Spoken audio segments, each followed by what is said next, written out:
नमस्कार, मैं भाव्या, आप देख रहे हैं N4 न्यूज़ भारत। हजारीबाग की रामनवमी काफ़ी धूमधाम तरीके से यहाँ के राम भक्त मनाते हैं। काफ़ी भव्य होता है यहाँ का रामनवमी और शायद इसीलिए सिर्फ हजारीबाग के लिए नहीं बल्कि राष्ट्रीय स्तर पर हजारीबाग की रामनवमी काफ़ी प्रसिद्ध रही है। हजारीबाग की रामनवमी जहाँ तक प्रसिद्ध रही है, कहीं ना कहीं उतना ही विवादित भी रही है। आपको बता दें कि हजारीबाग ज़िले के कुछ क्षेत्र जैसे बड़का गांव की मोहदी, जहां से लगभग 40 वर्षों से वहां से रामनवमी का जुलूस पार नहीं हो पाया है और प्रशासन ने काफ़ी प्रयास भी किया है। जो वहां के पूर्व विधायक थे उन्होंने भी काफ़ी प्रयास किया है, लेकिन इसके बावजूद भी ये अभी तक सफल नहीं हो पाया। वहाँ के पूर्व विधायक लोकनाथ महतो ने एक बार तिरंगा झंडा का जुलूस ज़रूर पार करवाया था, लेकिन रामनवमी के जुलूस के लिए पिछले वर्ष भी पूरी तैयारी की गई थी, लेकिन दो समुदायों के बीच समन्वय नहीं बैठ पाने की वजह से वो जुलूस जा नहीं पाया था इस पार से उस पार।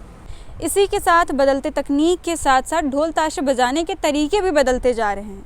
जैसे कि अब डीजे का प्रचलन बहुत ज़्यादा है, लेकिन हजारीबाग में किसी भी त्योहार त्यौहार में डीजे बजाना सख्ती से मना है। प्रशासन ने इस पर मनाही की है, लेकिन हजारीबाग में राम भक्त बिना डीजे बजाए नहीं रह पाते हैं। और जो होली के बाद जितने भी मंगलवार पड़ते हैं, मंगला जुलूस में काफ़ी प्रयासरत रहते हैं वो लोग कि डीजे बजाने का उन्हें परमिशन मिल जाए, लेकिन आज तक ये संभव नहीं हो पाया है। इस पर हजारीबाग सांसद मनीष जायसवाल ने क्या कुछ कहा है, ये जानते हैं। कहीं ना कहीं अब इसका खुमार भी लोगों में देखने को मिलेगा। इसको लेकर तैयारी क्या है और डीजे को लेकर क्या कहेंगे इस बार, क्या कुछ? देखिए, दो बात होता है, दो विषय होता है। एक होता है राजनीति करना, एक होता है गंभीरता से कोई भी सामाजिक जो परिवेश है उसके लिए ये देखना। डीजे का विषय जो है ना, अगर समानांतर है, अगर कोर्ट का आदेश है तो सभी धर्म के लिए, सभी पर्व के लिए, सभी समय के लिए। ऐसा नहीं है कि कोई एक जगह पर डीजे बजा रहा हो दूसरे पर नहीं बजा रहा हो, या एक क्षेत्र में बजा रहा हो दूसरे में नहीं बजा रहा हो, ऐसा भी नहीं है। तो ये पूरा जो परिवेश है, पूरा का पूरा जो परिवेश है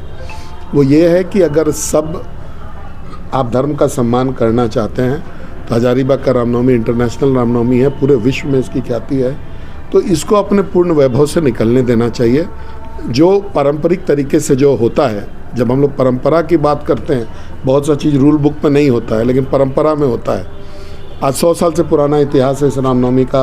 100 साल से ज़्यादा समय से जो चीज़ें होती आई हैं, समय के साथ वो अपने परिवर्तन होता है। पहले डफली था, फिर कभी ताशा आया, आज डीजे है, कल के समय में कुछ और भी हो सकता है कि होगा। तो जब जो परिवर्तन करके जो चीज़ आया है उसको करने देना चाहिए, उसको डिस्टर्ब नहीं करना चाहिए। लाखों करोड़ों लोगों की भावना इससे जुड़ी हुई है, उस भावना का सम्मान भी करना चाहिए। कल हम लोग जो है रामनवमी को लेकर के महोदी में जो रामनवमी होता है उसमें लेकर के डीसी महोदय के पास गए थे, इस बात का आग्रह लेकर के कि मैं आपको इनिशिएट करके भारत में जो भी सड़क है, जो भी नोटिफाइड रोड है, वो सार्वजनिक है, किसी के रोकने से रुकने वाला नहीं है, ना कोई रोक सकता है। इस जो लोकतंत्र का जो सबसे बड़ा खूबसूरती है, उस चीज़ को प्रशासन बहाल करे, कहीं कोई रोक टोक नहीं हो।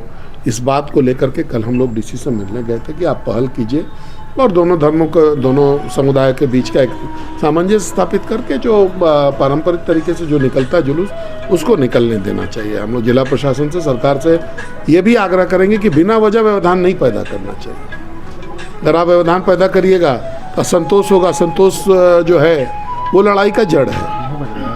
तो आपसे, आपके माध्यम से भी प्रशासन से आग्रह करेंगे कि इन सब चीज़ों को से परहेज करना चाहिए। जो परंपरा है उसका निर्वहन करना चाहिए। N4 news Bharat.